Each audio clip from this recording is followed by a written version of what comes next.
کە سوکاری ئەنفالکراوان لە گەرمیاندا داوا دەکەن هێز و لایەنە سیاسیەکان یەکڕیز بن. چەکی کاریگەری کورد لە باشووری کوردستاندا بۆ بەرەو ڕووبوونەوەی ئەم ڕەوشە یەکدەنگیەکە کە گرنتی سەلامەتبوونی ئەزموونەکەی هەرێم بکات. ئەمە بۆ چوونی ئەوانە کە خۆیان بە خاوەنی هەرێم و ئەزموونەکەشی دەزانن. لە یەکتەرازیان بەسە یەکگرتووی یەکڕزی برایەتی قەرەبووە بۆ کە سوکاری ئەنفال و دووز و کەرکک و هەموو شوێنەکانی تر بەڕاستی یعنی کوردوەتەنی گەیشتێتە ئەیرەمان ینی جێی داخە لە 2017 و ئێمە ئەوە بە یەکتری بکەین ینی ئەوە یەک بشکێنینەوە تەنها کێ مستەفیدا کێ دەستکەوتی ئەبێ بەس نەیارانی کورد ئەیبێ لێرە و لەوێ.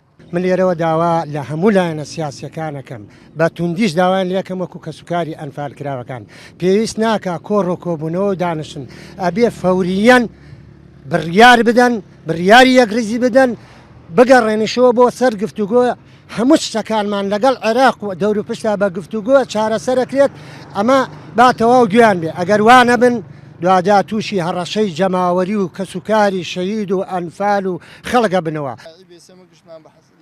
بەختیار کە تاقانەیەکی ئەنفالە وەک هاوخەمەکانی تری ڕوویدەمی دەکاتە کۆمەلگای کوردی لە هەرێمدا بە دەسەڵاتدار و سیاسەتوان و ڕۆشنبیرەکانیشەوە کە وەڵامدانەوەی ئەم ڕەوشە نەخوازراوەی ئێستا هاو هەڵوێستی و پتەوکردنی ڕیزەکانی ناوماڵی کوردی گەرەکە. بێگومان بۆ قۆناغی ئێستای کوردستان یەکدەنگی و یەک هەڵوێستی پارت و لایەنە سیاسیەکان زۆر گرنگە چونکە ئێستا ئەگەر یەک هەڵوێست نەبن یەکدەنگ نەبن ئەو ئەزمونەی کە کۆمان کردوێتەوە بە شەهیدان بە ڕەنجی چەند ساڵەی ڕۆڵەی ئەم میلەتە ئەوەش لە دەسەدەین.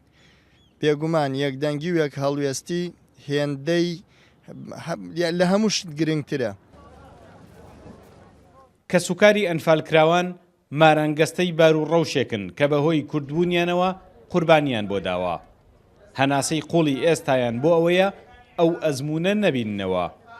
بۆیە هەتا پێیان دەکرێت لە دڵەوە وای دەردەبڕن کە یەکڕیزبوونی کورد دەوای دەردی ڕاستکردنەوەی ئەم بارە لارەی ئێستایە.